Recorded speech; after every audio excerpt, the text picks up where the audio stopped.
All right, welcome to the Good Rookies podcast. My name is Faheem. My name is Nelly J, and we are Good Rookies. That's right. Yeah. I know that came out of the West Coast today. Welcome to Good Rookies podcast. Anyways, so random. Of course, we're so excited, guys. This is episode 13. Oh my goodness, Faheem. I mean, it's November. It's getting colder, but we're getting hot in her. You know what I'm saying? So we're so excited, guys. We have an amazing guest on the podcast today on this Good Tuesday. Faheem, please introduce who we got today. All right. So we have a young Black entrepreneur, CEO of Morningstar Printing, Ryan. Hey. Ryan. Hey. How you guys doing? How you guys doing? How are you doing, bro? Just here surviving, one day at a time, All you can just do. keep it moving. Yeah, good to have you on. Thank you. So we actually heard a rumor. I mean, I read this rumor and I was like, Faheem, you hear about this? What you guys thoughts on this Kyle Lowry rumor of, him going to the Clippers? It's like Kawhi couldn't make it done with his current team, and now he wants a Raptor 2.0. He wants Kyle to join him over there. Do you think Kawhi's behind this rumor? Do you think Kawhi wants the Kyle Lowry Don to go to the Clippers? And would you be okay with that? Do you think the Raptors, guys, it's been a good run, Kyle, deuces. Ryan? Yeah. Me? Me? Oh, sorry. Kyle, me and Kyle have had a love-hate relationship over the years, so he's really just graced himself into my good books these last 2 years, you know what I mean? But as far as him going to the Clippers, I mean, I could see it happening, but what are we getting in return, right? So as far as what I saw in the rumor, they say Patrick Beverley, Shamit, Zubac, a whole heap of people, right? So I'm like, if you're giving us, Lou Williams, who was kind of shading us already from before, I don't want him back. So stay where you are, and be happy. His 2 girlfriends can stay there, right? Exactly. Well, you can send the girls, you can stay there, right? But as far as that's concerned, and then they want us to give up Kyle and Norm, is what I read in the report. So I mean, I think it all really depends on what Fred does. I mean, if Fred stays, I'm comfortable with letting go of Kyle, because Fred needs his time to really become the leader. You know what I mean? Mm-hmm. But if Fred's gone, I mean, I say we ride Kyle until the wheels fall off, man. We just we do it and we start fresh into 2022. Yeah, 2022. You know, right. I mean, that's my opinion. I mean, I personally probably wouldn't, but it really depends on the mindset of the Raptors. But coming into this last season, I thought they were going to tank. I think people thought they were going to tank this last season, and look what happened, right? So we'll see. Yeah, there's a short runway between now and free agency, the deadline. Mm-hmm. And with Kyle, I mean, so in theory, I think it's a great move, actually. Usually when you talk about someone leaving the team, that's usually in the context of like, oh, you want to get rid of them, right? I'm not speaking from that aspect. I'm just speaking of all parties involved. I'm thinking with Kyle, he's toward the end of his career. In Toronto right now, we really relied on him very heavily to be like a number 1, maybe number 2 option. When this point of his career and what he's put in, he's really a number 3 option. And if what's proposed of him possibly, now, mind you, these are rumors. Not much is behind this. We're just having this because this is what's kind of circulating. Mm-hmm. Kyle going to the Clippers, it's an ideal situation for him because there's no pressure on him, and he's the 3rd option, as he should be. As Chris Bosh, when Chris Bosh left here and went to Miami, he was a 3rd option behind LeBron and Wade, as he should be. Mm-hmm. Sometimes it's good to have players in their correct positions, so then you don't have unrealistic expectations of them. So Kyle going to the Clippers, I think, would be perfect. And in return, what we're getting in return, these are a lot of guys that contracts. We can, they're tradable assets. It gives us a little bit of freedom because I think we are in, obviously, like, we're not probably going to be in a number 1 or number 2 team in the East, but we are going to be a playoff team. Mm-hmm. So I think I may have mentioned this before, but we've been kind of spoiled being Raptor fans, you know, playoffs. We forget the days so many before. years now. So many years, you know, we're spoiled. So there's no shame in us. There's no shame in us making the playoffs and not being a contender, right? And I think that's a good time. We have obviously Masai, Bobby Webster. We have the pieces to retool us and then put us back on track to where we want to be. So I'm saying, with hearing this rumor, Kyle, if he goes, I salute you and best of luck. But like I said, this is just a rumor. I kind of hope he goes, and I say that in the most complimentary way. Yeah, I'm kind of torn. I'm between both you guys. Like, I want Kyle to be happy, number one. I think Kyle helped build this culture, and I think his emotional leadership is so important, especially that Boston series. You know, when our better, I guess, players, skill wise, were mentally like not there, Kyle was always there every night. And I think good teams have really good veteran players that can kind of coach them through those emotional times.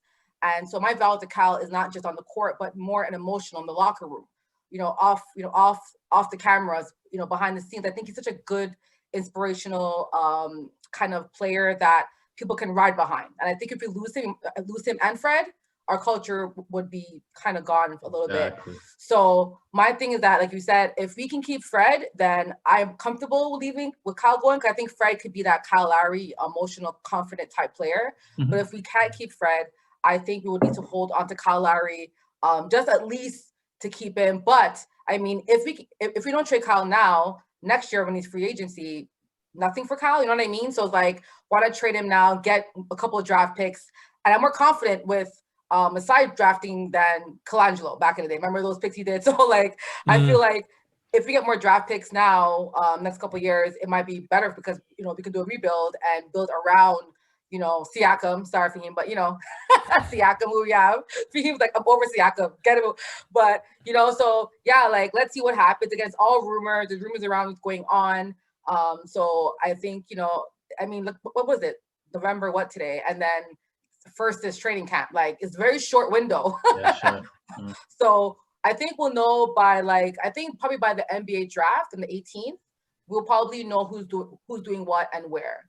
But the rumors have started, so we'll have to see what happens. And yeah, it's a rumor, but I'm speaking as a homer. That's why my opinion as far as Kyle and Fred are concerned. But even from a Clippers perspective, would you really want to give away that much for Kyle Lowry and Norm Powell? That's what I was thinking too. I'm like, you know what I mean? Like, okay. I mean, we'll take him, but I mean, I think on the table too is what I heard is potentially Chris Paul going there too. I mean, either which way, I think either one of them can work because they need like a floor general. You know what I mean? And Kyle is that this year. Kyle is that. Fred well, is if not Chris Paul, because Chris Paul would obviously be your first option of the two. Yeah. But if you're looking for Chris Paul light, Kyle Lowry, he's that light? next tier. Yeah, pretty much. He's Chris Paul light version. Right.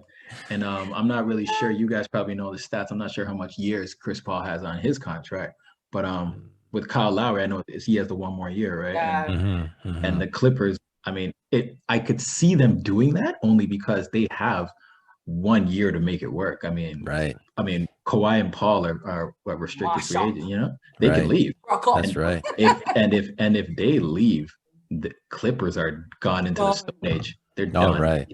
Yeah, you're right. It is do or die right now for them.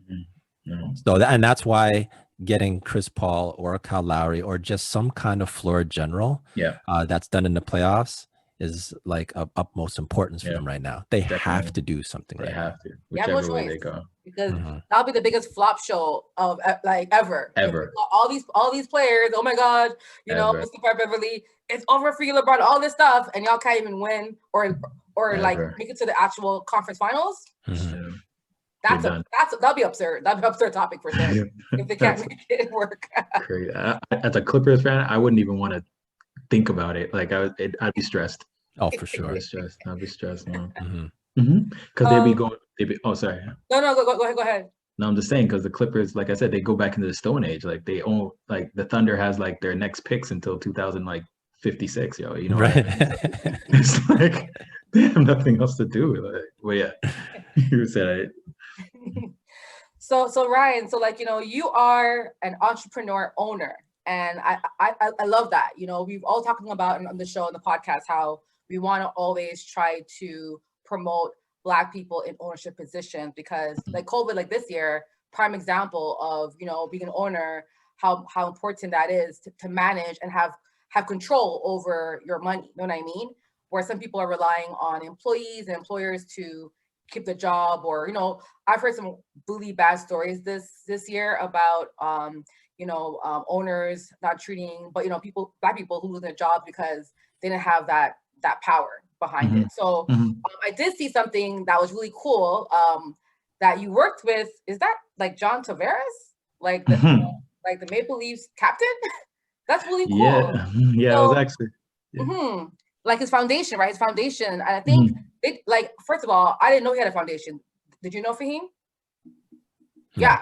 And it's all about youth, empowering youth with fitness and nutritional habits, and giving them opportunity to go after their passion. So big up, John Tavares. But how was that like, working with that foundation, and what'd you learn from it? Man, with them, it's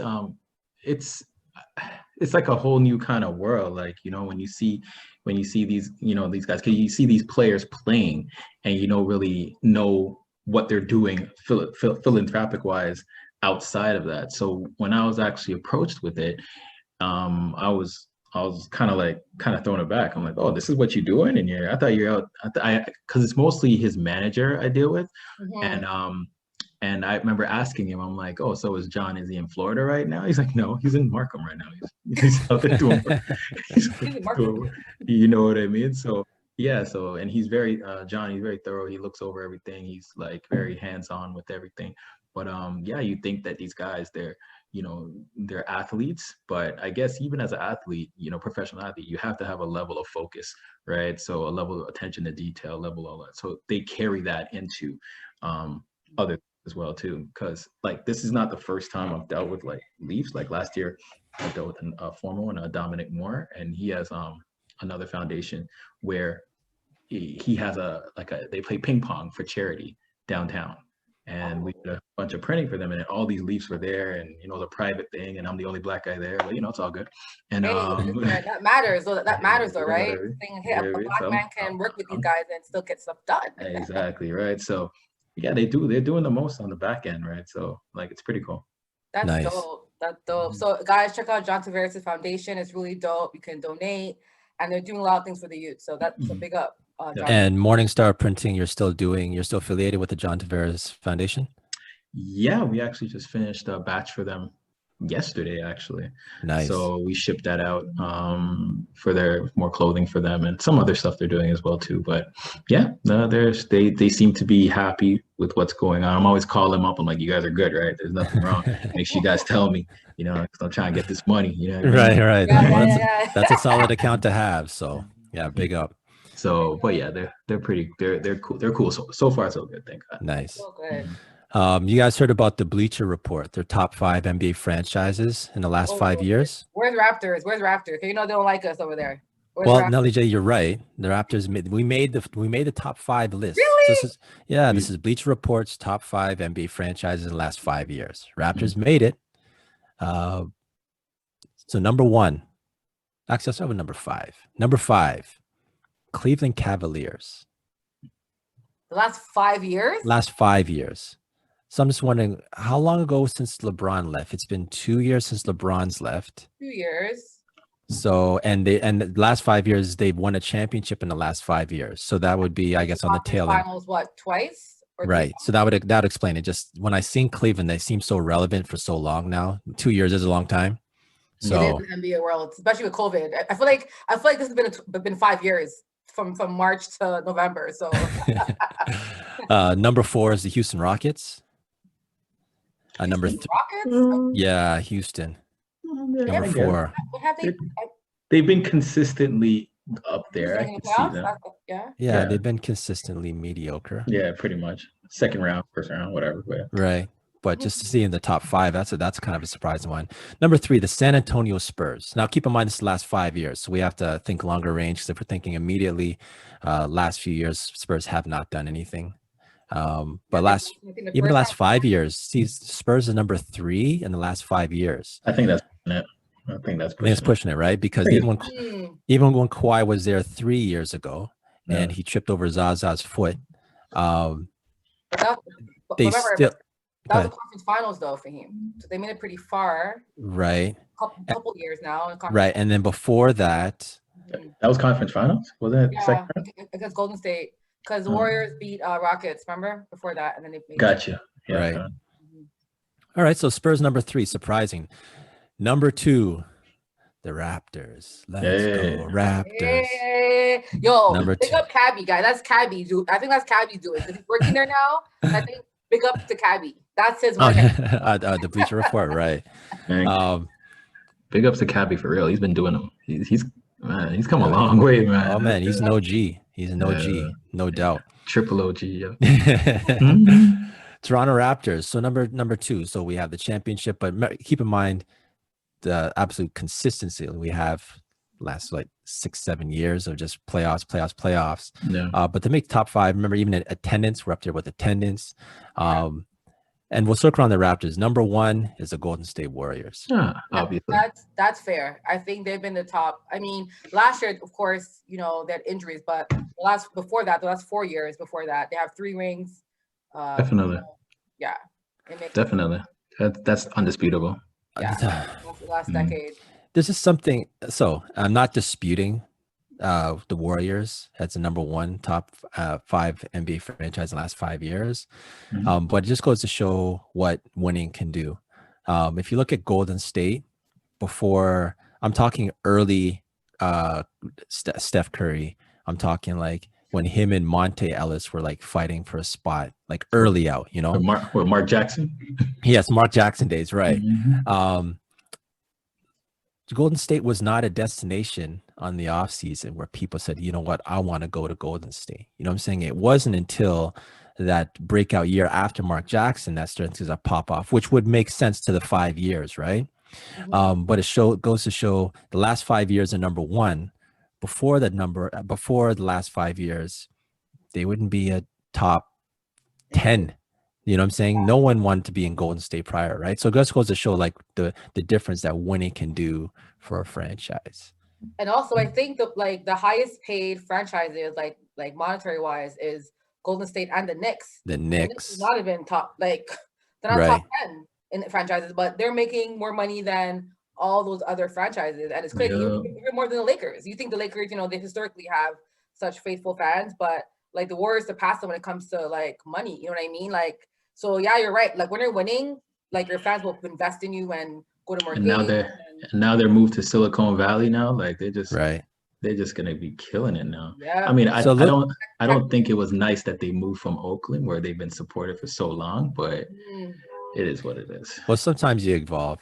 Oakland, Oakland's the hood, and San Francisco is the suburb. I wouldn't say, what I'm saying in regards to, it's just a different demographic completely. Yeah, but the hood made you, man. You gotta stick that out. So true. Right. But they Raiders. made that. that new Vegas. They left y'all too. They left Oakland. That new arena though, sometimes, especially with that Silicon Valley doesn't want to deal with the hood. Yeah, no. So that's where the ultimate problem deals, right? They don't want to deal with the hood. Of the top 5 teams that we have here, Cleveland, Houston, San Antonio, Toronto, and Golden State. That's the last 5 years. Ryan, going forward the next 5 years, is there any teams here that you would not expect to see in the next 5 years going forward? At the top 5, is there any that I don't expect to see? That's right. Well, I'll read it. Cleveland for sure. We could say Cleveland for sure. Cleveland's dropping out. Any others? That's an easy one. I don't see San Antonio catching back up for a little bit. Right. I want to see what they do with DeRozan first. They got to get him out. But anyways, another story for another day. If you don't mind, let's keep that story for today, actually, because if you don't mind, wind it back. So Popovich last 2 years had DeRozan. Last year made the playoffs, underachieved. But it's DeRozan. You know it's DeRozan, man. I'm just doubling down on this with the facts. DeMar went to San Antonio this year, and for the first time in close to 20 years, this is the first time that Popovich has not been in the playoffs on DeMar DeRozan's watch. That's just the facts. So San Antonio at number 3 going forward. DeMar is going to be a free agent just now. Does he stay in San Antonio? I don't think he stays. Okay, so then if DeMar goes, then you're back to who's running that, like a bunch of young, like potential DeJounte Murray potential. But does Pop want to stay though? Is he gonna stay? Exactly. See it through, right? So. Exactly. So I'm pretty sure we can go with San Antonio 5 years down the road. I think their best years are behind them. Yeah. Anyone else? Likewise. I think, I'm a homer once again, but this year is a big year for the Raptors. We'll see what they do. You know what I mean? This is it, right? So yeah. I mean, unless there's a part of my heart that thinks that Masai has something in store for Greek Freak. I don't know. Right. It's just me. I think Masai's like one of them OGs. Be like, listen, I got you to America. You got America. I'm cashing my. I don't know why I just sound like that earlier, but he's like, yo, I'm cashing in my receipts now. I mean, my checks now, yo. Like, you gotta pay me back and come to Toronto, yo. But we'll see. I mean, but I think we'll still be competitive, but I don't know about top 5. I'd say top 10, definitely. I don't think top 5. Yeah, Toronto there. Golden State. Nelly J, what do you say? I will start from 5. Cleveland. Hell no to the no. Like no to the no. Yeah, like that. They're not going to be top 5. Then we move up to the Rockets. I think this is also a critical year for them at the Raptors. I think I saw a rumor about Westbrook and he wants Harden out from Woj, right? He said that they may not want to stay there. Yeah, I was like, what? That came out yesterday. Westbrook it was just reported like a half an hour before the show that he wants out of Houston. Like, before we came on air, I saw it. Yeah. So again, right? So for them, that's again, like if Harden goes to Philly, who knows what's gonna happen? So I think this is gonna be a very weird offseason, but I think Houston, if they don't find the right pieces around Harden to get him a ring, they're not gonna be top 5. And I think they tried with Westbrook, no. Chris Paul, no. Who's going to want to go in there now and try it again with them? Like, their recipe is for failure. What they're doing offensively is not working. So I don't know what's going to happen there. So I don't think if they don't make changes this year, I think they could be top 5. But if they can't keep or bring in some big pieces, they're not top 5. And then Spurs. Sorry, go ahead. Sure. Do you think Harden's willing to switch up his game a bit to not make it so ball hog-centric? So it's funny. So this is like what Jordan went through when Phil Jackson went there. And he's like, Jordan, do you want to win titles or do you want to win records of scoring titles? Scoring. And I think Harden is in that position now where he has to decide, do you want to be the player that has all the best stats but no rings? I remember Jordan was like, you know what? I needed to become more of a team player. And he made that transition to rely on his teammates to make scores and baskets and draw double teams, dish it out. So I think Harden needs to, like this offseason, I mean, I know it's short, but bro, do you want to win a ring or do you just want to win scoring titles and MVPs or kind of, you know what I mean? Like what do you want? So I don't disagree with that, Nelly J, but if you think, so what you're saying about Harden and him wanting together, getting his teammates involved, Harden has done what Harden does. Yes. I can't put their failures on Harden. Agreed. I'm looking at Westbrook. I'm looking at just that whole team. They went through so one thing I'll give Houston is this. They're a very experimental franchise. Yeah. They're one of the first ones to go to just jacking threes. They experiment with this small ball lineup. Yeah. You know what I'm saying? Like where your center is 6'5". You know what I'm saying? Like so and it's I can't say it's James Harden that's saying, hey, you know what, keep doing these things. You know what I'm saying? I think he's a casualty of the situation. Go ahead. I'm not implying that, but I'm saying that he wanted Westbrook to go to his team, and that's a bad play. Like we all of us sat here a year ago when we got Westbrook, and they're like, why would you do that? You don't need a Westbrook to win a ring. Someone else. You know what I'm saying? So my thing is that he's influenced. Remember, he wanted Chris Paul to go, right? Mhm. And he wanted Westbrook. That was his like decision.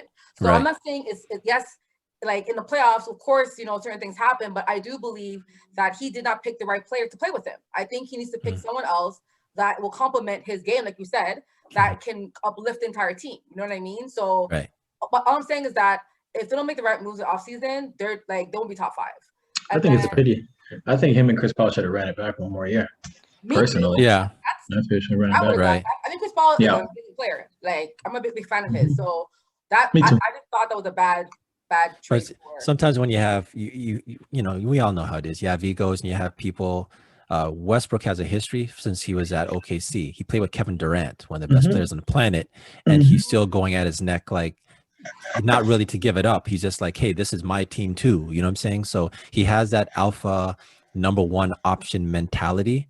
Now, whether he has the talent to do it, like maybe his head is moving a lot quicker than his body and his brain and everything else to make that happen. But I do think that Westbrook going to Houston should have been a situation where he's playing, you know, Scottie Pippen, the second fiddle. Right. Remember, this is Russell Westbrook, and I can't wrong him. You know what I'm saying? Like, you don't get to you don't achieve and get to where he's at, thinking that, you know, there's someone better than you. So I understand the mentality. And he's not going to change. He's not going to change. He's not. Give him his own team. Real quick, another person in the league I can say fits this mold is Kyrie Irving. Real quick, of the two, Ryan, who would you rather? Who do you think is better, Kyrie Irving or is a number one option? Because they both think they're number one options. Who would you think is better, Kyrie or Russell Westbrook? Wow. That's a good question. I mean, I would probably take Kyrie, but I mean, I would take Kyrie because I think he can hit it. He can hit a three. Russ can't hit a three to save his life right now. Like just watching him, pretty. But Russ can get a triple double though, and that's a sign of getting other people involved though. Like because and leadership. I feel like Kyrie. First of all, we've seen Kyrie as a leadership in Boston fail. Brooklyn this year, he played left the court. Like I think he's really stable mentally. I don't think he's mentally stable to lead a team. I think he's shown everyone that him leading a team is not his thing. I think Westbrook is more of a better foundation to build on than a Kyrie Irving. I think he's just not. I think, but Russell tends to make the bonehead plays at the worst times, though. You know what I mean? And like just historically, like it's fresh. It's like, you know, Russ, he's such a go-getter, like go. He doesn't know any other thing but go. Right. Yeah. Meanwhile, with Kyrie, yes, all those points are very true, right? But I think Kyrie, he's a mental guy, mental case maybe. But but I think that he has to like he's a kind of guy like, you know, some dudes like if they don't rate you, they don't respect you, they won't check for you, you know what I mean? And I think yes, he wore his time out with LeBron, but he knew in his mind, whether he want to admit it outwardly, LeBron's better than him. You know what I'm saying? And I think and he was jealous of LeBron. So my thing is that if you get Kyrie and like comes, he might leave the team because he's like, oh, I feel he'll get jealous of that player. Like I'm curious to see what will happen with him and KD because I'm like, but I think him and KD, I think KD's better than you. So what's gonna happen here? Like I personally think, and that's why I was choosing Kyrie because I'm choosing Kyrie in his current situation with KD. I think he respects KD. He knows that whether he'll admit it or not, KD is the top shotter right now. You know what I mean? So like as long as he comes back healthy, I think Russ will know Kyrie will know his role and play it to a T. And I see big things. I see big things for him right now. So, but if I want one or the other player on my team right now, I would probably go with Russ because I didn't as much as Russ is. I think that he did kind of tone himself down just a bit, considering that he had Harden on his team. You know what I mean? He is a team guy. So, you know, there was no friction. You didn't hear anything, no drama. So yeah, if I had to choose one of them, I'd probably choose Russ. But in the situation right now, I like Kyrie's situation. True indeed. All right. So let's switch gears for a sec here because we're at the midway point of the NFL season right now. And Ryan, I understand you're a big NFL guy. I like the Yeah, that's my Nice. Nelly J, you're a big NFL fan also. Me, I'm like, Casual. yeah, we'll say I'm fourth and 7. It's something it's fourth and 7. What that means is on a Sunday afternoon, if I'm watching a ticker and I see it's in the fourth quarter and I see it's like a 7-point game, it's a tight game, I'll tune in. So the NFL really gets my attention for like, a few minutes here and there, depending. I cherry pick a game that's going to be close. I want the excitement at the end. I'm not really about that full time like you guys. So this is going to be interesting now because I'm all about highlights also. So I know what's going on. It's just I'm not quite in it as deep as you guys right now. The whole Kaepernick thing kind of it turned me off. And since you got to try out, I'm a little bit more open to inching back into following football a lot more. But it's gonna take a little while. Get into that red zone, man. Red zone will bring you back. I'm telling you. Red zone is you can watch all the touchdowns. 1 o'clock comes on. I put it on red zone, and it doesn't come off red zone for the whole day. Best channel ever. That's all you watch red zone. You watch it really is. Like all you watch is touchdowns and scoring the entire day. Legitimately, I truly believe red zone is the best channel on television. Like I'm not even joking. Like it's real talk.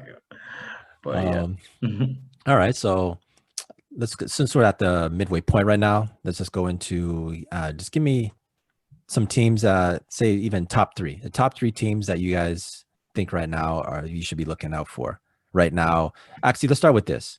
What 3 teams do you think have the greatest chance of getting a Super Bowl at this midway point right now? Ryan. Me? Go first. Well, right now it's Kansas City first. That's number 1 right now. Now, who's beating Kansas City coming out the AFC? I don't see anybody beating Kansas City coming out the AFC. I have, you have Pittsburgh who can pose because they're undefeated right now. Right. So but they had an ugly game last week against the Jets, bro. Like they barely beat but a win is a win, win is a win, but they're all their games are close. Even the Baltimore game is close. You know what I mean? Right. So they win close. So like you said, win is a win right now, right? So especially in the playoffs, like that's how you win in the play. You don't get blown out in the playoffs. Is one game at a time, one play at a time. So I mean, I could see Pittsburgh giving Kansas City a challenge, but because especially with Pat Mahomes, he's the best quarterback in the league. And they've given him a running game now. They got, you got Tyreek, you got Edwards-Helaire, you got what's homeboy from the Jets that just went there. Le'Veon Bell. Yeah, you got Bell. You got, what I mean? It's crazy. And then they got the wideouts. They got, and then now they're coming with defense, So I mean, I don't see anybody coming out there. So, anyways, that's the AFC. The NFC, they let Russ cook this year, so he's doing his thing. But Seattle needs defense. They're not coming out. They need defense. It's not sustainable, the way it's currently set up. So I mean, other than that, I was gonna go with the greatest person ever in life, Tom Brady and the Bucks. But after last week, man, did you see that game? They got roasted. Yeah, so it was 30-something 3. It was bad. Well, again, right? This is my thing, right? I just feel that the Saints, people are sleeping on the Saints. So what's going on, folks? The Saints, I was until this week, but because they didn't have their players, right? They just got back Michael Thomas this weekend, right? And they're in a zone right now, right? So I mean, sorry, you're speaking about Tampa Bay. Right. One thing I find about the NFL, which I find kind of hilarious, is the short attention span. Like a team can have a hot week and all of a sudden everyone's like, oh my gosh, these guys could be Super Bowl contenders. And then they have one bad game the next week. And then it's just like they're dogging them. I understand the importance of each weekend since it's not like the NBA season. I understand the importance, but I think there's some fundamentals that just don't change from week to week. And that's one thing I find in football, how just how we said right now, they got blown out this Sunday. So, oh my gosh, like I don't really see them that much as a contender. But yet when they 2 weeks before, when they're playing well, people are talking, there's so much highs and lows in 7 days. I But don't understand that. that's what makes it so beautiful though. Yeah, like football is good because you go through those emotions, right? I remember like the way they lost, he wasn't like, they lost, like they got out coached. Like it was embarrassing. Like to the point where the first half they just couldn't make it work, and the defense couldn't make a stop. And then the second half, they were relying on Tom Brady's arm, and Tom Brady is an older guy. Like you can't do that. So they threw away their entire playbook. I'm just trying to throw the ball the entire second half. Just trying to throw it. Work. And then by the time it ran out, it was 3-30, whatever. You know what I mean? So but at the end of the day, you're right. Like I felt like, the Saints showed everyone. Remember, the Saints beat them twice now. They're 0-2 against the Saints. So that means that the Bucs cannot make it to the playoffs unless they make it as a wild card. Wild card, yeah. Right, and that is scary because there are other divisions in the NFC that have good teams, like Minnesota, right? Like who can actually make it back, and so now they're at risk. If they beat the Saints, they're gonna try to at least win that division. Now they can't win the division. That's done. So they would have to go, potentially to New Orleans. They have to go to Green Bay. They'd have to go to Seattle. But in saying all that, like just to kind of help you out there a little bit, Faheem, I compare like Tampa Bay to the Clippers last year, where they amassed all this talent, right? But they're thinking that they can establish that chemistry as the year goes on, right? To be ready for the playoffs. So they're literally going through the same thing that the Clippers went through right now. Because they literally just, with all of the pieces they have, they just added Antonio Brown last week, right? And I think that played a part in the whole offness of the whole night, right? So if Tampa Bay can come together by the season's end, then I don't see who can beat, because they're like the Clippers. They're stacked from top to bottom, but can they get it together? That's the thing. And there's teams in the NFC that have better chemistry than them. Minnesota is very good. And they're lucky that the 49ers are injured right now, or else they would have made it a push to the playoffs. I would say don't forget about Green Bay. Green Bay's Bay's been balling. Saints been balling. NFC is very tough. Like it's a very tough division to me. Conference. Like Bucs are in a very tough. Like in the AFC had more chance, I think, because New England dominated that division, but now Buffalo is doing well. Miami, Tua's he's gonna come out real strong this year.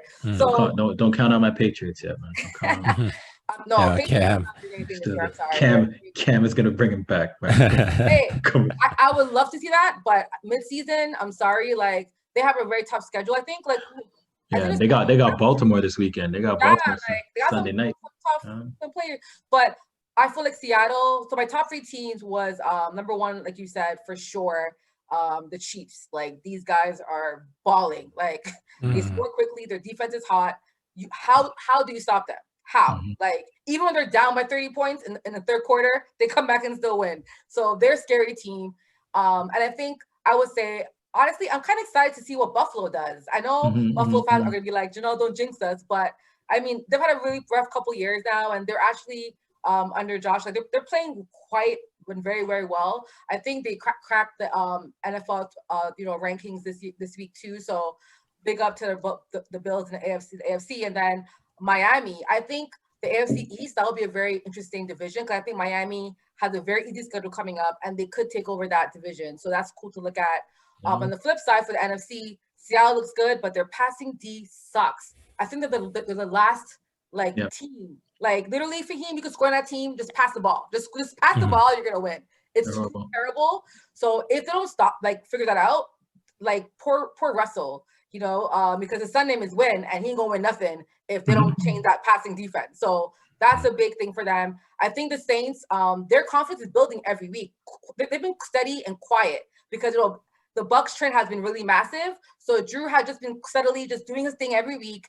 And the Saints, their chemistry, what they're doing there is so special. And I think people need to not negate Drew Brees anymore and give him some respect. Because I think people forget about Drew because of Tom. You know what I mean? But the Bucs, of course, still a contender if they can figure it out. But it sucks because now they've lost that division, so they have to be a wild card game. And they got to travel to Green Bay or whoever else to win. So that's my take on the mid-season. So it's funny you mentioned Buffalo, and Buffalo's a team that, as of late, they haven't been this good in forever. Yeah, in a long time. You know, kind of flirted with it. Now they're a legit team, but it's funny because when Buffalo, who's Patriots, they beat the Patriots, and that was like, oh, we're over the hump. You know what I mean? Like we finally beat the Patriots, but they got lucky. That was a fumble, right? Well, I wouldn't say lucky.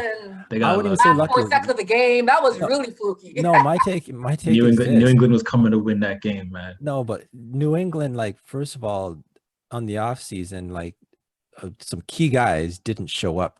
Like they're not on the squad this COVID season, right? Yeah. And they no longer have Tom Brady. They have Cam. Love Cam, but he's not Tom Brady.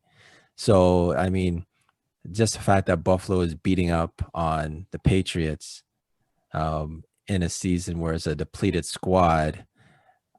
Are we rating Buffalo this year as a contender at the midway? And we almost won that game as a depleted squad. So it's not like it was a blowout. But I mean, Buffalo, that division, so it's Buffalo, Miami, New England, and Jets. The top 2 teams that division is Miami and Buffalo. Even with like the Colts, I think that division, if Tua can come back, and I think Tua can win I think the season looks good for him right now. I think Miami could win that division, and that'd be huge for Miami. But Buffalo, they have momentum right now. They're playing hot. Yeah, Buffalo's. That's what I'm saying. Like we're not used to seeing Buffalo in the top of the standings or anything, right? Long time. So it's just like if anything, like it's kind of it seems to be the usual suspects. You know, you have your Pittsburghs and your Green Bay and New Orleans. Everyone that we're mentioning, we didn't mention Seattle, but they're up there. Like these teams they're the teams you expect, right? Buffalo seems to be that little brother that's saying, "Hey, look at me too." And I don't know if they got to earn that, right? Right. So at the midway point. So, but we have to at least acknowledge them that they're there, right? Yeah, I know for sure. And actually, like I think the toughest division this year is probably the NFC West because they got the Rams. They got Arizona, who's balling, Kyler, and Seattle. Yep. So I think that division is the only one where I think anyone could win that division right now because if Seattle doesn't get it together, they can go into a losing streak by the playoffs, right, Ryan? So and the Rams are hot. Goff, like Arizona's hot. Kyler, like they're balling. They got Fitzgerald there. They have a good like string. So I think that's the only division where I think it's still up in the air. There's no clear winner there for me. And but Arizona has the number 1 offense in the league right now. Yeah, like they're very well. So, okay. And I mean, I really wish the NFC East would just not even be able to play anymore. They're just terrible. Like they're like what 5 is the top number 1, like Philly, Washington team, and Dallas. Like just a gong show. The Giants. Like a team is gonna make the playoffs out of the East with like 3 games under 500. I think. We'll talk. Right. We'll talk. It'll probably like 6 and 9 or something. Something like that. Whatever. Yeah. All right. So just on the way up for this, just give me one team at the midway point that's your Super Bowl favorite right now. One team, Ryan. Until someone shows me different, it's Kansas City, man. KC. All right. Nelly J. I'm gonna double down on that. Chiefs. KC. Yeah, man. Sorry, no other team is on their level yet. No team right now is on their level. No team. It's like the Chiefs, and then all the other teams are whatever. Yeah, just everyone's just down there. Yeah. Like when Golden State was doing their thing at their peak. Yes, comparable to Golden State years. True that. All right, so Pittsburgh is not because they're leading right now. You're saying that's not. Pittsburgh is very like Ryan said. Ben has 2 bad knees. Can Ben make it to even week 16? Like I don't rely on Ben's knees. If Ben's out, they're not going to make it to the Super Bowl. They need Ben. And he may be out this weekend because they got COVID. Like they're out like COVID. Yeah. COVID. Right. COVID. All right. So actually, shout out to Chase Claypool. Shout out Canadian boy, them rookie. Balling. That's right. Yeah, man. And actually, I'll probably post it this week, but I saw a picture of like 3 Dallas Cowboy players that are all from Canada. and Chase, because they play this week, Steelers in Dallas. Right. So I'm gonna post that. But it was cool seeing like Canadian boy them, posing up on the star in Dallas. That was really dope. So big up to the Canadian players in the NFL. Real quick on the way after this. So there's one Canadian QB, one Canadian-born QB in NFL history, as far as that we can know. Who is it? Gosh, Ryan. I see his face. I don't know, Doug Flutie. That's so funny. Yeah, people always think Flutie. Oh no, Flutie's from like Maryland or something. Yeah. So Nelly J. The one that I know, I forgot his name, but he was The Bachelor. He was on The Bachelor. You know this. He was on The Bachelor. I remember Palmer, because I watched The Bachelor Canada, and he was the first The Bachelor Canada. So I see his face, but I forgot his name. Yeah, I never knew Jesse Palmer's from Canada. Yeah, he's Canadian. Yeah, he's Canadian. Yeah, he was the Bachelor Canada. Of course, that was funny. Doesn't he do like TSN? Yeah, he does. He's some football. And here we go. So I won the quiz. Listen, every week, Ryan, when these guys quiz me, I'm always like failing, right? So I actually get the right answer. Thank you. Good stuff. Nice. All right, so let's go to our For the Culture segment. For the culture. Thank you, Faheem. So for the culture, y'all, we have to talk about this before we get into for the culture. The elections. Yes, we're in Canada. I get it, guys. We're Canadian. Why do you guys care? Because U.S. Americans are everywhere, and y'all all up everything anyway. So it's not like karma, right? Up in your business now. So the elections happened, and projected winner, because I don't want to get sued. The projected winner, based on results by the AP reports, CNN, New York Post, all the media, is Joe Biden. Okay, as you know, votes are being recounted in Georgia for a runoff, but Biden is the projected winner of the elections. And what's really cool is for the culture is that Kamala Harris. Okay, big up all my Jamaicans out there. Her father is a Jamaican man, immigrated to America already, and then her mom is from India, immigrated to America, and they actually met at a civil rights rally. Isn't that cool? That is cool. That is cool. So they met civil rights rally and they met there and they got married. And and they had Kamala and, it's pictures of her going to Jamaica, visiting her grandparents. But it's so cool to see a person of color and a woman, the first female ever to be vice president. And now, and the woman is the person of color. So what's your thoughts on this historic win and this historic moment right now? Right. Yeah, I mean, it's cool to see, right? Anytime I see someone who looks like me up there, it's inspiring, right? So, I mean, I'm just hoping the best for her, like, do her thing, just be true to her word. That's all we really ask, just keep doing your thing. And, I'm not expecting anything more from her and expect from any other politician. I'm not expecting anything less, just be true to your word, do your thing, right? So, but it is pretty cool to see her doing her thing. And I hear and I read things about her and policies and stuff like that in the past. I'm like, okay, I don't want no one going into some of the stuff I've done in my past. You know what I mean? So do your thing. You know what I mean? You have you got the spotlight on you. We're watching you. Go ahead, girl. Yeah, I'm gonna double down on what you said. I think it's very important for young Black kids to see. Obama was. He's an inspiration for a lot of kids to say, not just in the United States, but around the world, what I'm saying? So to see a vice president being a female Black woman, definitely, there's nothing wrong with that from a cultural standpoint. It's actually really great. Inspire, give the vision and the dream of something, especially being a woman. It's one thing for little girls to see a man, Barack Obama, but next thing to see a woman that they can relate to, that could definitely influence, get them dreaming.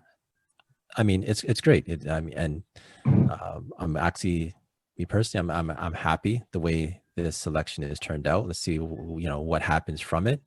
But yeah, big up to Kamala Harris. Good job. That's so amazing. And just to kind of add more, everyone said that Black women won the election for Joe Biden because 93% of them voted for Joe Biden. That's the highest percent of any other marginalized group. So without those 90% of those women voting out Stacey Abrams, in Atlanta, in Georgia. In Georgia, she registered over, I think, a couple of million of people to vote. Like these Black women in America, like I think Prem said in a previous podcast, these Black women are really are really paving the way for activism and for getting votes. And what LeBron did with MJ, they funded a lot of programs to get Black votes and programs in smaller communities, North Carolina and Ohio. So it was a team effort. A lot of people really doubled down and tried to fight it. There's still voter suppression in the States, but which is ridiculous in this day and age. It's crazy to hear this. That's crazy. At least we have now people of power in the Black community understanding their wealth and what they can do. So the NBA helped with that. You mentioned last week, Faheem, they had voting stations in some of the NBA stadiums. So it was a team effort, but I'm just saying that a lot of these Black activism women, they really stepped up. So just want to kind of highlight Kamala Harris and Joe Biden. And even on the victory speech, they said, they're like, Black people want this election. Like they made it very clear. So, and that means we watching you. We watching you, Joe. We're watching you. Yeah, exactly. And I think, guys, we're in a very historic moment to see that Black people have such an impact that they can change an election. That had to happen, I don't think, before in America. So we're living in history right now. We had Annamie Paul in Canada. We have Kamala Harris. We're seeing a lot of changes happening in the world as we live. And I think it's good for us to kind of take a moment and really reflect on it. You know what I'm saying? So just wanted to kind of highlight Kamala Harris at the beginning of our For the Culture. Nice. So moving on from the election, we want to now talk about, For the Culture. So as you all know, we always talk about Black ownership, the importance of Black ownership, and how can we as a community improve in that, whether it's through mentorship and so forth. So we have a Black owner right now in the podcast. So we're like, why not take some time to pick his brain and really understand how do you make it work? Because a lot of people are probably sitting at home wanting to be an entrepreneur, Ryan, wanting to be an owner, but they don't know how to do it. They're afraid. They probably have fear of financial, like can I even do this? Do I have the power? So can you tell the viewers a little bit about how did you mentally switch from working for someone into ownership, and what did it look like? What did you kind of experience? And if you can go back in time, what would you kind of try to change or do better in terms of that transition? I gave me a couple of things there. So well, before I go on, I want to just make sure, and some people may not be proud of such things, but I like making sure people know that I didn't finish college. I did 1 year of college until I just, whatever, it happened. Right. So I just want to make sure I put that out there that, so those of you are thinking that, that you need, this diploma or that and that. I'm not saying don't go to school, definitely go to school, but I'm just saying don't feel ways if that road did not work out for you. Right. You know what I mean? It's not the end of the road if you did. Exactly. If you didn't. Right. Exactly. So just get out of it. So now moving forward. So now I was working at a call center, just, like many others I know.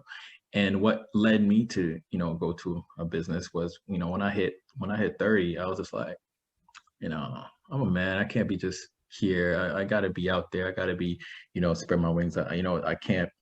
I just feel confined, and my why was, my reasoning to going into it was, I just did not want to have an unfulfilled life going forward. Like I don't, too many times we see things or we watch things or we read things and we're like, oh yeah, that looks cool, but we don't do it. We just kind of just keep going with whatever we're doing our lives, which once again, no shade to anybody who does that, but I'm just saying there's more out there. We have to challenge ourselves. So, I came out of a position of desperation. I was just like, yo, I need to do something. Right. And then by the grace of God, I just linked up with it was actually I'm in printing, so obviously, but I was about to quit my job because I was like borderline getting depressed there. Like I was making money. The money was good. But I checked out to the point where my manager was like, she brought me in the office one day and she's like, Ryan, you don't want to be here, do you? And I'm like, oh, it's that obvious. I always remember that conversation, right? So So then, yeah. So what I did, I went to my fiance, who's my wife now, but my fiance at the time, her dad, and I was like, yo, because he's into printing, so I'm like, yo, boss, just show me how to print, man. I'll work for free for 6 months. Just show me. So now that's kind of a chance telling the man whose daughter you're about to marry that that you ain't got no, you ain't trying to have no job for 6 months. But no, but he was cool with it. But he introduced me to the concept of print brokering, which is what I do. Now I do graphic design, but I also so I'm kind of like a middleman for printing.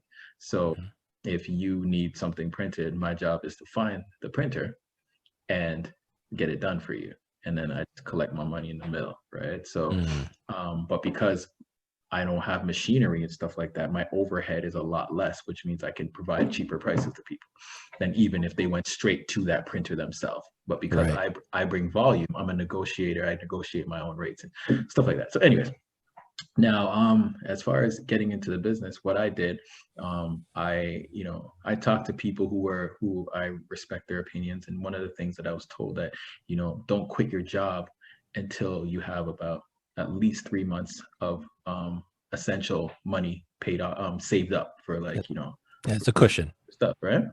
So the cushion, right? So I did like about 6 months. I wanted 6 months, and I worked. So I was working while I was at my job. I was doing it on the side, and yeah, it was a lot of long nights, late nights, early mornings. That's a sacrifice you got to make sometimes, right? And so I just gauged it until I noticed that I was making a certain amount of money doing this part-time. And so I'm always a proponent of scaling. So if you see something works in a small bite size, why not make it a larger bite size? You know what I mean? Right. So I decided to quit. I actually quit on my wedding day. That was funny, but trust me, don't try everything I do. I'm just like, wow, this is a movie. I'm like, don't try everything I do. You like, hey, Papa, future Papa-in-law. Yeah, like that's insane. It's awesome though. At the reception, I was like, quit. I was Jeffrey jumping on the couch. You're like, quit. You know what I mean?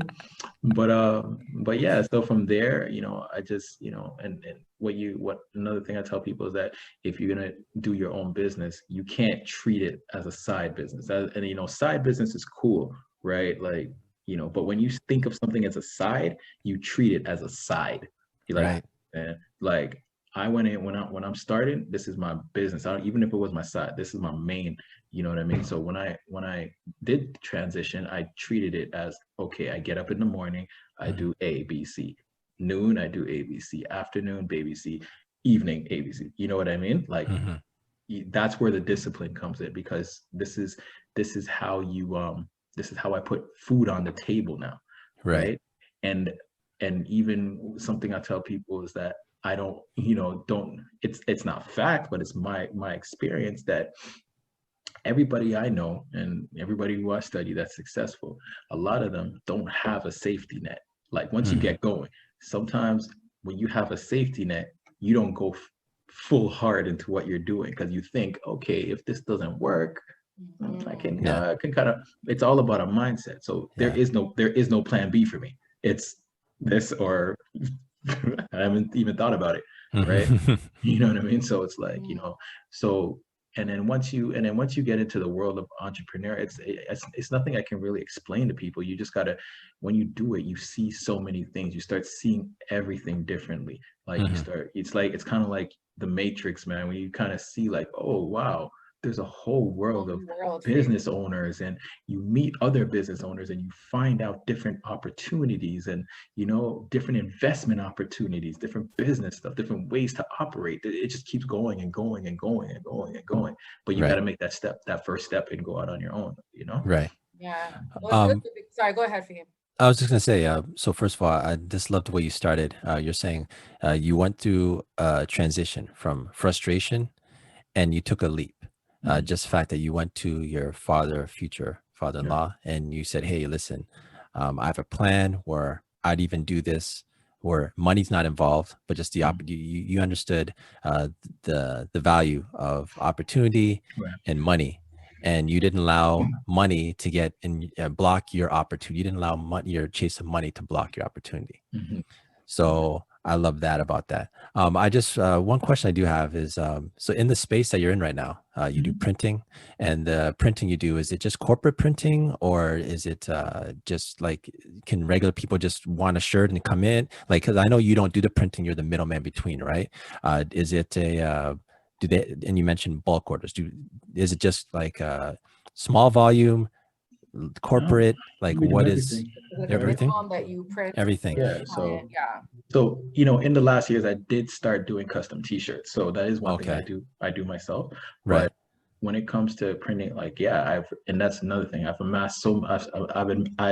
I have amassed such a network of printers over the years that if you need something printed for tomorrow morning, I can get it done. You know what I mean? Like if you need, you know, any quantity of any time, like, you know, there's so pretty much, which is, and you're asking me what things I would change. It's a good and bad thing, the fact that I do everything. So like I can pretty much get like that, those, your backgrounds, I can print those, you know what I mean? Like I can print Janelle's shirt, I can put something on your earphones if you need it, you know what I mean? But the one thing that's, you know, I won't say it's bad, but different, is that I don't niche one product. So I can't really put all my effort into T-shirts, for instance. Like there's each print thing that is out there, you can literally make 6 figures easy on any product, anything. But because I do everything, I don't zone in on one thing. You know what I mean? So, you know, if I were to do things differently, I may do that, but I love what I do because it just gives me the freedom to do whatever I want, right? So one last question in regards to this space. Being a young Black man in this space, are there others, like, because you're saying about your network, right? Printing seems to, like, everyone needs, like, printers are everywhere, right? Like, to get printing, right? Are you finding in the space that you're seeing a lot of other Black people in the space, or does it give you an opportunity where you can niche down on a particular market? Well, right now, because of COVID, it's kind of a little trickier, you know, because you just gotta see, because things are just kind of, you know, wonky right now. But I've always been a proponent of trying to get other Black people into doing what I do, even if they're not printing, but into the brokering aspect, into the because I've been doing this for about 8 years, and I think I've only met one other Black person who does what I do. That's what I was wondering. Okay, You know, especially in Canada, I feel like we have not as much owners as I mean. My friendship circle, I'm seeing more people around me moving into ownership, but right now they're in the early phase where they're trying to learn the craft. Like you said, like I think you said, the biggest thing is being a good student mentality, right? Being a good student. Like as an entrepreneur, you have to always be learning as you do everything. You can't just think you know it all and not take in like advice or research. So that's a good point you made earlier about just trying to learn everything first, grasp it, master it, and then as you start, you learn some more, right? People are afraid to start because I think people are afraid to start because they're like, I don't know everything, and it's like I knew absolutely nothing coming into this about printing, nothing. Exactly. So like you don't have to know everything to start your own business. You just have to have a good, I guess, student mentality to want to learn it and sacrifice sleep, sacrifice you know, time to do that, right? So. That's really cool. So one last point I want to share was that you actually shared on your Instagram 5 tips of success, and I want to kind of read it out loud. One was to visualize the end first and knowing what your goal is, which I think is really important, is to visualize your goals, number one. Next step is to have deadlines, establishing firm deadlines to ensure that the goal will be finished or met. The next tip you had was identifying your hidden strengths. So I know, Ryan, you're a good talker. You're a very good talker. You're a very good influential person. You have a very good personality. So you being a middleman, I'm like, this makes sense because that's your natural gift. Exactly. No, it's true. Like I don't know how to print. I know how to sell, and I know how to talk to people. You know what I mean? So, yeah. and like no school can teach you that. Like that's just naturally gifted that you have, right? Which I think is really important. So knowing your natural gifts is all very important. Also, follow your passions, finding the one thing that pours into your heart. And I think so many people right now are depressed at home right now because they're working for a job or a boss that they don't like, and they are doubling down, like you mentioned. They're just really sad. So if you are going through that stage right now, maybe explore entrepreneurship. It might be an option to give you that fuel to want to work, right? And do something for your family, which I think honestly, this is the best time. Like, people are home, you have more time, explore stuff, man. There's a whole world out there. Drop shipping is like there's the whole Yes, there's I've been so hearing much about money. drop shipping. It's true. So much money out there, but that people are Black people is so easy because, and then another thing is the Black market is just online is increasing, it's increasing, and Black people are the biggest consumers. You know what I mean? So it's out there, man. It's out there for the taking. And one last thing in regard. Go ahead. The fifth tip to success is start now. Don't wait. Folks, if you want to start a business, start now. You have Ryan's here. We'll have his details. We've had many other entrepreneurs on our show. If you need anything, our guests are so welcoming. And, also for him, the entrepreneur, I'm also one as well. So I feel like there's chapter for you guys to learn these things, but start now. Don't wait. There's no best date to start than today. So I would rather start something now and fail than not do it and regret it. You know what I mean? And think, what if?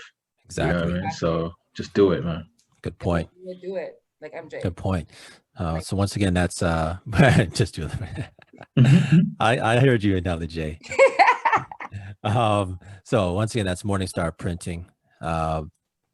Big up. Let's go to our last segment real quick of That's Absurd. That's absurd. Yo, Faheem, what was absurd this week, bro? Oh, man. Absurd. So the NFLPA is investigating into the New York Jets, claiming that they made a complaint about security cameras in the Jets locker room. Oh, Lord. That entire, it's just completely absurd that we're dealing with this. But go ahead. First of all, the Jets players complained to the NFL. First of all, the Jets players complained to the NFL players, not to the Jets. They complained to the Jets' boss, which I think was so savage. Number one. It's such a Jets thing to do. Such a Jets thing. Number two, they said that the cameras were hidden in the smoke detectors. First of all, who actually looks at, you go to any kind of establishment, I'm never looking at smoke detectors to see there's cameras in there. So I want, who is the hell looking around like, I think a mole, I don't know, I think it was crazy that someone found cameras hidden in smoke detectors. Like, they're high up in places. So how are you finding these? It's just an absurd entire story. Yeah, it's such a Jets thing, man. I mean, I don't even know. It's just like how you recording people in their this is in the NFL especially, the locker room is supposed to be sacred. You know what I mean? Who knows? I don't know, man. I don't know. Man's walking around naked all day. I mean, people talking about that. I was like, sorry, it's absurd, man. And also, the Jets are also 0-9, and now they have to be investigated by the NFL Players Association because players complained to their boss about having surveillance cameras. First of all, why would you want to surveil your players when they're naked what kind of that's to me is twisted, bro. I don't know. I'm just hoping that at least this goes through and the Jets' complaint is real, so they can actually get their first win of the season. Against themselves, yo. Against themselves. Jeez, what absurd. Completely absurd. All right. So let's put this one in the books. Episode number 13. 13 is, I think, called a ballot number, but for us, the number is good as a good ass number, yes. So before we go, we'd like to give our guests. Sorry. We want to give our guests a chance to shout out something, a place, thing, or person. So who do you want to shout out today for the podcast? Oh, who do I want to shout out? Yeah, who you want to shout out, bro? Well, first of all, I'll shout out my wife. She's in the back with the little ones, putting them to sleep. So they Hold up. So know, like you have 2 kids, right? You have two two of boys? them. Or All two? right. So yeah, yes, two of them. 2 of them. Yes. Congrats. So thank you. So she's holding it down. So they didn't, as you didn't hear them because she's with them in the back. Put them to Nice. sleep, knock them out. So I mean, Nice. other than that, I like to shout out just just everybody that helps my company move right now, because it's not as much work as I do. It's not just me. You know what I mean? Right. I got drivers. I got shout out Dion. I got other designers. Shout out Gucci and Brian and Joel, my web designer, and like it just goes on and on. Christelle for just some my admin work, and I can go on and on, but there's a lot of different parts and these are all Black people, which is cool too. I mean, Nice. but so shout out them, and that's pretty much what I just the team in general that helps Right. that helps things move right now. So much appreciated.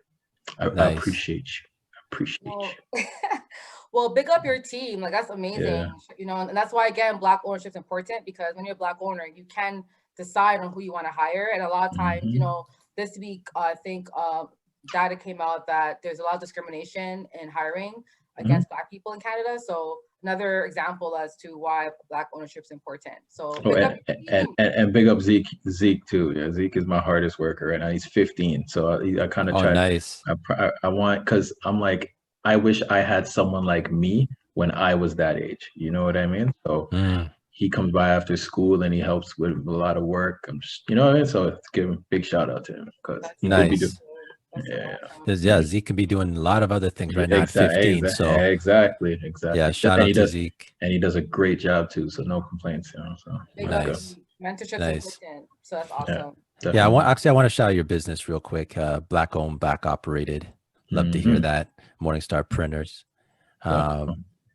And Nelly J, any shout outs on the way out? Yeah, so I want to shout out The Rock, actually. He teamed up with Xbox. This week, Xbox, PS5, they're both coming out. It's a big thing right now.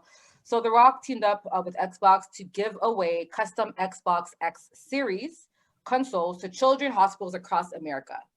Wow. The Rock is just always doing these amazing things. And I just like seeing Black people always, trying to uplift the community. So I just want to shout out The Rock for that. Nice. Of course. Rock's trying to get presidential right now, so no, he's probably laying that groundwork. But yeah, that's good. Never thought of that. Never thought that, bro. Think about that. Hey, if Donald Trump got in off celebrity, you're fired. I mean, The Rock, celebrity, and his reach is it's big. He's 201 followers. Ryan, I like them talks there. I like that. So I like that. No, like The Rock is, and The Rock endorsed Biden blatantly out there, and they're like, "Oh, we're gonna stop supporting you, The Rock," and his Instagram followers went up even more. Exactly. So, Right. All right. So there we go. Episode 13 in the books. Good Tuesdays. Check us out. Thanks, guys. Subscribe. Thank you guys for having me as well too. Much appreciated. This is fun. Oh, definitely. No doubt. I'll have you on again. No worries. Shout out Jomo in the back for cussing us all out in the chat room. Shout out Jomo. Yes, Jomo. Big up Jomo. Big up third member. All right. So that's episode 13. Check us out. Instagram, Facebook, YouTube, Spotify, Apple iTunes. Wherever you want to find us, we're there for you. Episode 13. Hollis Good Rookies Podcast. We out. Peace.